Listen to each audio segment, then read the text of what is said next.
Graham Jason Matthews here from Bleacher Report. We got on the line the new Raw Tag Team Champion talking SummerSlam and so much more. Riddle, what's going on, man? How are you? Bro, I'm chilling. I'm actually in Stamford, Connecticut. I just did the bump with my new championship that I won with Randy Orton at SummerSlam. One of the biggest pay-per-views ever, 51,000 in attendance, breaking sales records, all the records, bro. Dude, did you see how many Arcade Bro shirts were there? It was insane. And dude, yeah. Just stallion times. And I've just been on the grind. So yeah, sorry. I'm excited. I'm always excited. Thanks for having me, bro. Absolutely, man. I was going to say I was there in Vegas. I saw a lot of Arcade Bro shirts. I mean, I'm sure that was part of the reason why, like you just said, highest grossing, most viewed SummerSlam of all time. Is there any coincidence there? Because this is your first SummerSlam. You've been on the main roster now. You've been on Raw and SmackDown for the last year and a half. Any coincidence that the most viewed SummerSlam, the highest grossing SummerSlam, just so happens to be your first as well? You know, I'm not here to brag. You know what I'm saying? But all I'm saying is RK Bro was there. We were in full effect. We opened the show. Dude, we won the tag team championships. And yeah, I would say we had a part. We played a part. When you put Randy with the Riddle, Randy and Riddle, RK Bro, the original stallions, the original gangsters, bro. And it's just, dude, we bring it to the table, and we bring that entertainment to the table, you know? And I mean, dude, SummerSlam, that event was insane. Like, I've been to Vegas for fights. I fought UFC, you know, I've done it all. But I don't think I've ever been a part of something that large, that huge, that magnitude, that's a word, that magnitude of that event with 51,000 people, like you said, like highest viewed SummerSlam, highest grossing SummerSlam, people were selling merch, people were buying hot wings, it was insane, like everybody made money, it was fantastic, and that's what it's about, bro, so yeah. And when the show starts, you're the first person that people see on the main card. You're the first entrance on the show. So I got to ask you, we see you every single week on TV. I thought you were from Pennsylvania, but you're billed from Las Vegas. So why are you billed from Vegas? Are you from Vegas? Clarify that for me, please. So let me clarify this. I was born in Allentown, Pennsylvania. Okay. Right? But then I lived in Las Vegas for about 7 years. Oh, okay. Maybe 8 years. And I met my wife there. I had my 3 kids there. I started my UFC career there. So for me, and it's more so this, they say from Las Vegas, but it's more for me, like when I fought MMA, I said, you're born in Allentown for fighting out of Las Vegas, Nevada. So I look at it like that. I'm born in Allentown, but I'm fighting out of Las Vegas, Nevada. Okay. That makes sense. Because I still hold it near and dear. I did most of my mixed martial arts training there. But I still feel like I represent that city. Plus, you know, my wife's from there. So, and, you know, and get kids. So I'm a part of it. I'm a part of that area. I was going to say. You can't meet a woman somewhere, have kids with them, and not like say, like, I'm from Vegas, basically. Like, I don't know. I have that argument, you know? You're a Vegas guy, Riddle. So with that being said, having won your first tag team title in WWE in Vegas, at SummerSlam no less, one of the biggest pay-per-views of the year, the biggest pay-per-view of the year so far, highest grossing SummerSlam of all time, like we just got saying, how much does that mean to you in a nutshell? It meant so much to me. It's one of those things where it seems almost surreal when I was thinking about how I met my wife and I had my family in my first UFC fight, The Ultimate Fighter, by the Palms, and then to be back in that city and to see those familiar faces, to see my friends, to see my family, to see all my bros that followed me from MMA all the way down to the WWE, and for them to get to experience that experience in front of 51,000 people with me and get to see where I came from a gym with nobody in it, sweating, breaking myself time and time again, and to now be strolling out on a scooter in front of the largest gate ever, and just the craziest thing. It was amazing. It was serendipitous. You know, it was one of the fancy words that means amazing, awesome. Because that's what it was, dude. It's hard for me to put it into perspective because in my head, like, I still feel like I'm gonna wake up in my bed tomorrow and be like, oh wait, that didn't happen, because it was that much of a It was that much. Like I said, I'm still stuttering over my words. It was that much. It was such a meaningful night, such a meaningful moment for you and Randy to become the new Raw Tag Team Champions, RK Bro. And, as I mentioned before, you've been on Raw and SmackDown now for just a little over a year, not even exactly a year and a half. You only arrived in May of 2020. You're now at SummerSlam, which was awesome. But only in the last month or so have we seen you in front of crowds, in front of the Raw crowds, the pay-per-view crowds, stuff like that. So are you used to the grind? Yeah, you talked just a second ago about waking up in your own bed tomorrow. But in the last couple of days alone, let's recap here. I mean, you were in Vegas for SummerSlam, Vegas weekend, or SummerSlam weekend. You're in Denver for a house show the next day, San Diego for Raw. You're in Stanford right now, just getting done doing the bump. Are you used to the WWE grind yet? What are your whole thoughts on that? Well, funny enough, people talk about the WWE grind, and I get it. But, dude, I was on the Indies, and when you're, like, the top guy on the Indies, like, when you're as, a me or a Zack Sabre or even a Keith Lee at the time, like, when you're, like, the top guy, bro, I would fly international every weekend. Like, I was flying to, like, Mexico, Canada, or the UK, Germany, every weekend, and doing tours in America and everything else. And I was getting paid a lot less money, and I was, struggling. And, yeah, this is easy. My job is awesome. I know people complain. It's like, oh, I'm so tired. It's like, yeah, we'll get some sleep. I'm not tired. I sleep on airplanes. So, for me, I love traveling. I sleep on an airplane. I put my neck pillow on. And, yeah, dude, I embrace. Because when I start working, when I start grinding, I don't want to break. I want to just go. And in my indie career, I think I might have taken, one weekend off during my whole, 5-year indie career. Wow. And then WWE, I haven't taken a day off. I have not used one vacation day since I started here. Wow. I'm just like, it's not worth it. I'd rather be on TV. I'd rather be wrestling. I'd rather be part of the product, part of the show. I don't want somebody to replace me while I'm gone. That's how I think. That's how I feel, and I just keep grinding. Yeah.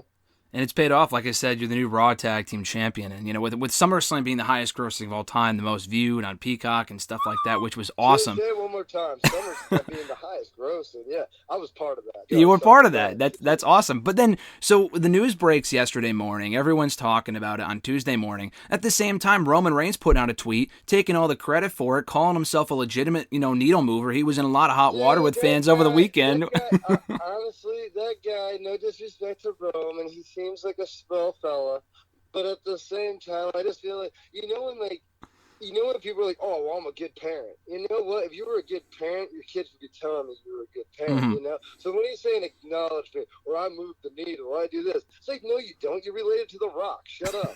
I don't care. I'm not impressed. I can beat you up in a real fight. So shut your mouth. You're not moving needles. I'm the real stallion. RK Bros moving the merch. We're moving the needle. And that's it. That's it. I don't want to say too much. I'm not trying to get in trouble.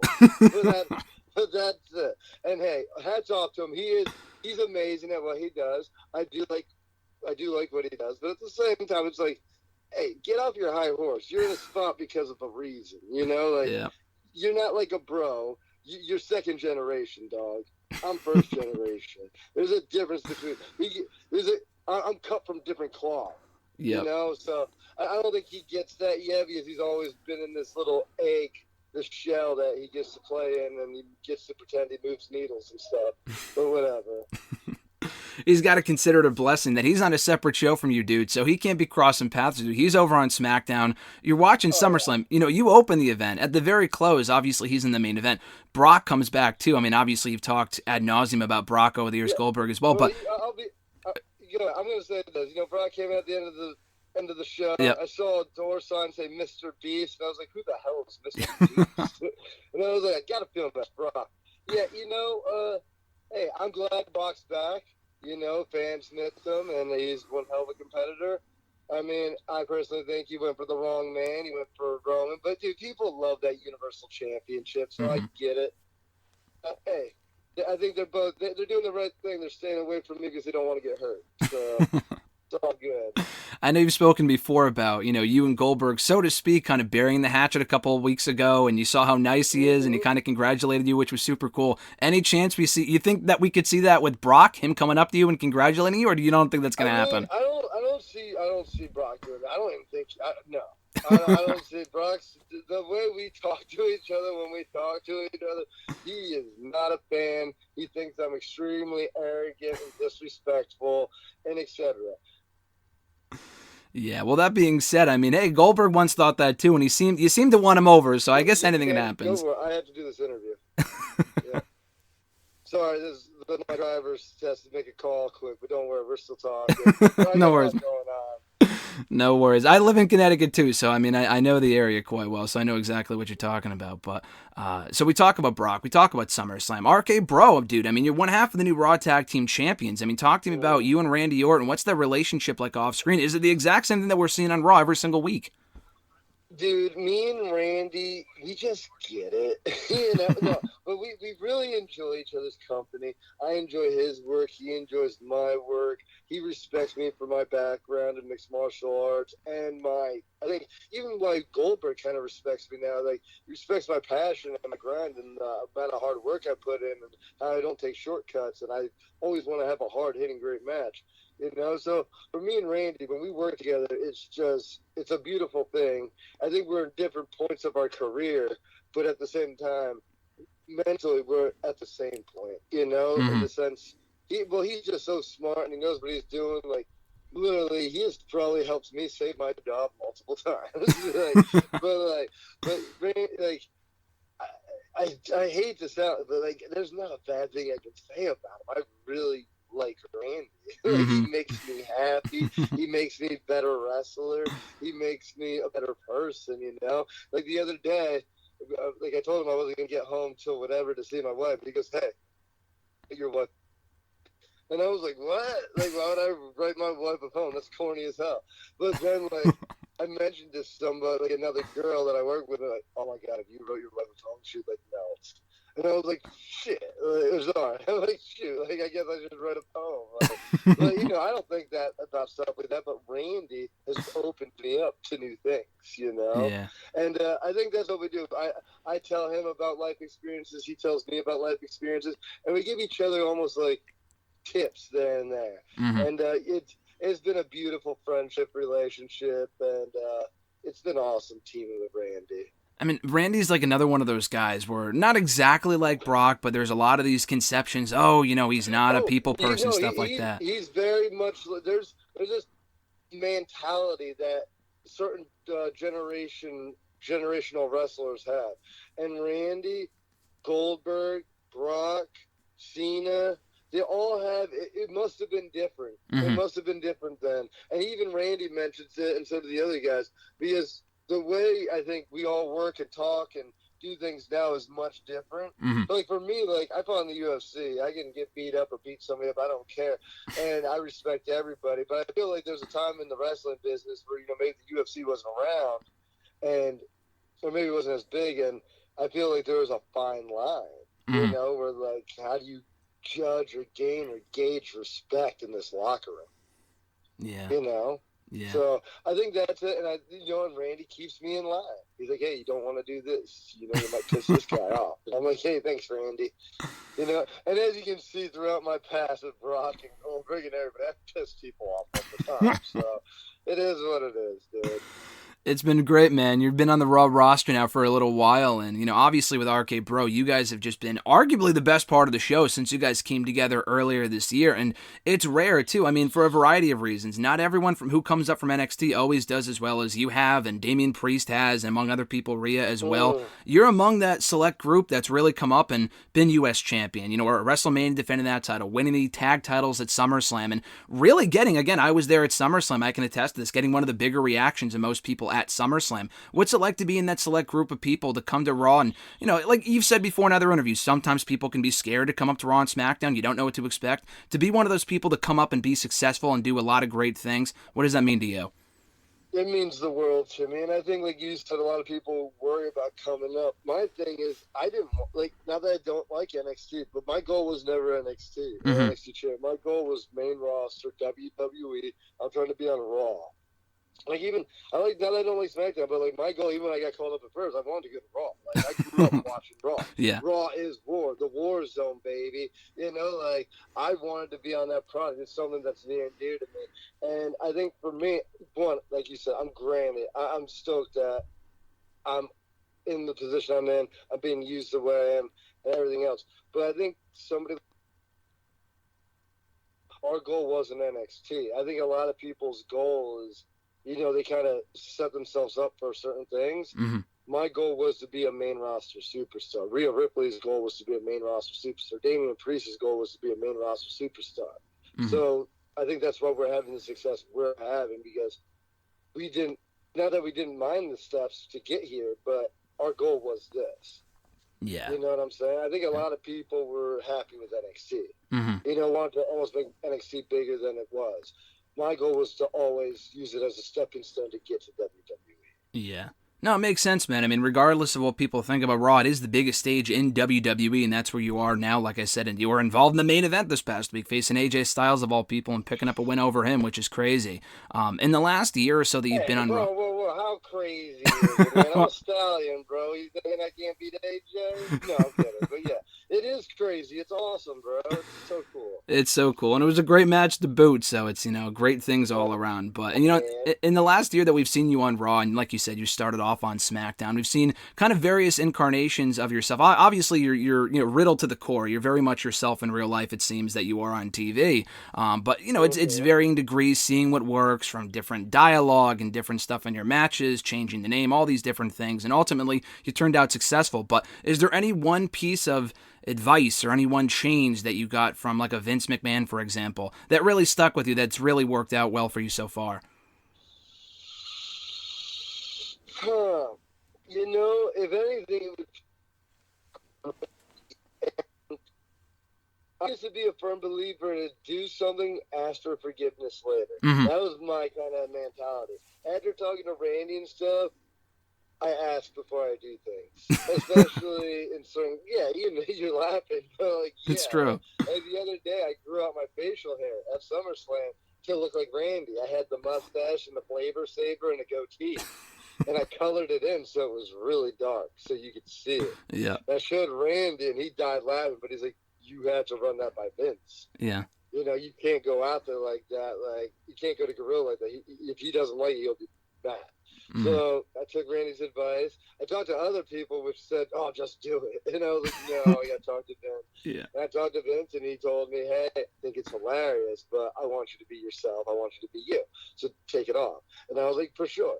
So I think that's the biggest thing I've learned, because before that, I'm a big person on do something, ask for forgiveness. Mm-hmm. But after that, I think I can do that sometimes, but I think when it comes to certain things, especially on big stages like SummerSlam, when you 1,000 people there, you ask the boss. Yeah.